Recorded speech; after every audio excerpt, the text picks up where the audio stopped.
Hello everyone, welcome you all in Ambition. This is episode 72 of Legal News and Update series. Supreme court की constitutional bench ने 1 मई को यानी कि आज एक बड़ा फैसला दिया, एक लैंडमार्क जजमेंट दिया by using its power, discretionary power under article 142 of Indian constitution. जी हाँ, इस प्रोविजन का इस्तेमाल करते हुए कोर्ट ने कहा कि इररिट्रीवेबल ब्रेकडाउन ऑफ मैरिज के ग्राउंड पे डाइवोर्स ग्रांट किया जा सकता है, which is not yet a statutorily recognised ground. कि भले ही किसी स्टैट्यूट के द्वारा ये ग्राउंड के बेसिस पे डाइवोर्स ग्रांट नहीं किया जाता है, ये स्टैट्यूट्स में अभी नहीं रिकॉग्नाइज किया है, but still court by using it's constitutional power can grant the divorce on this ground. अभी चीज़ों को, जजमेंट को और डिटेल में डिस्कस करने से पहले लेट्स नो कि इररिट्रीवेबल ब्रेकडाउन ऑफ मैरिज क्या होता है। सो इट सिंपली मीन्स कि एक कपल एक घर के अंदर, एक रूफ के अंदर तो रह रहा है, बट अब उनके अंदर कोई इमोशंस नहीं है, वो लव अट्रैक्शन नहीं है जो कि एक शादी में होना चाहिए। हम कह सकते हैं कि वो मैरिज एक डेड मैरिज हो चुकी है।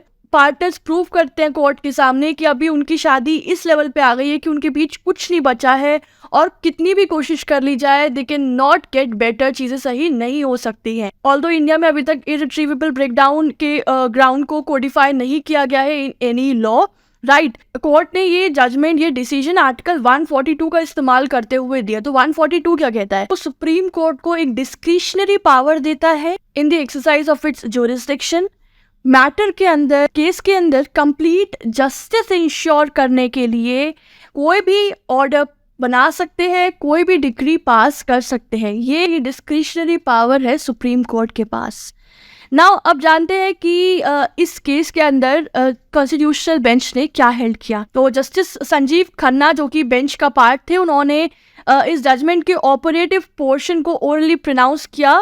उन्होंने कहा कि ये इस कोर्ट के लिए पॉसिबल है कि वो एक मैरिज को डिसॉल्व कर सकते हैं इस ग्राउंड पे, on the ground of irretrievable breakdown of marriage.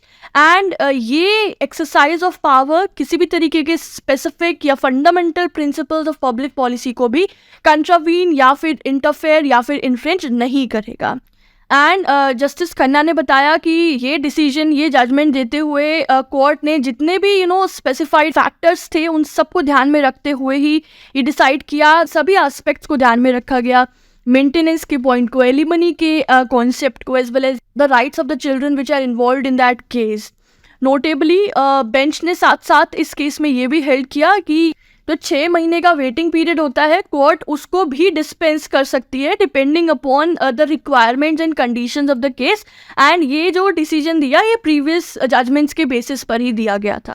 ये जो कॉन्स्टिट्यूशनल बेंच थी, it comprise of justice Sanjay Kaul, justice Sanjiv Khanna, justice AS Oka, justice Vikram Nath and justice Maheshwari. Judgment में क्लियरली ये भी मेंशन किया गया था कि ये जो डाइवोर्स ग्रांट किया जाएगा इस ग्राउंड पे, द इररिट्रीवेबल ब्रेकडाउन ऑफ मैरिज, ये कोई मैटर ऑफ राइट नहीं है पार्टीज का, रादर ये डिस्क्रिशनरी राइट है। एंड कोर्ट अपनी डिस्क्रिशन पे ही ग्रांट करेंगे by taking due care, great care and caution in the case, right. साथ साथ ये जजमेंट देते हुए या इस ग्राउंड को as a ground of divorce consider करते हुए बहुत सारे फैक्टर्स को कंसिडरेशन में लेना चाहिए। कोर्ट ने कहा जैसे कि व्हेन द पार्टीज लास्ट कोहिबिटेड, और नेचर ऑफ एलिगेशंस जो पार्टीज़ ने एक दूसरे के अगेंस्ट लगाए हैं, फैमिली मेम्बर्स के अगेंस्ट लगाए हैं, ठीक है, उनका पर्सनल रिलेशनशिप्स एंड कितनी कोशिश की गई है कि उनके डिस्प्यूट को सेटल किया जा सके, ठीक है। इसके अलावा कितने टाइम से वो लोग दूर रह रहे हैं, ठीक है, उनका social status, their educational qualification, their children, their age, ठीक है, and also the questions of the custody of child, the welfare of child, the alimony for wife, the economic rights of children, ये सभी factors को consideration में लेने के बाद ही ये डिस्क्रिशनरी पावर जो है वो एक्सरसाइज की जाएगी। एंड कोर्ट ने ये भी क्लैरिफाई किया कि ये जो फैक्टर्स हैं हम इन्हें कोडिफाई नहीं करेंगे, will not make it pass in a legislation, because ये सिचुएशन बेस्ड हैं, they are more illustrative in nature. Court ने कहा कि ये सभी के हित में है, in the interest of all, best interest of all, कि इस डेड मैरिज को फॉर्मली लीगली डिक्लेयर कर दिया जाए as a formal divorce. Otherwise litigation will result, the sufferance, the misery and the torment shall continue. Right और इस case का title था Shilpa Shailesh versus Varun Srinivasan. This is actually a very landmark judgment on the concept of divorce, which is granted on the ground of irretrievable breakdown of marriage.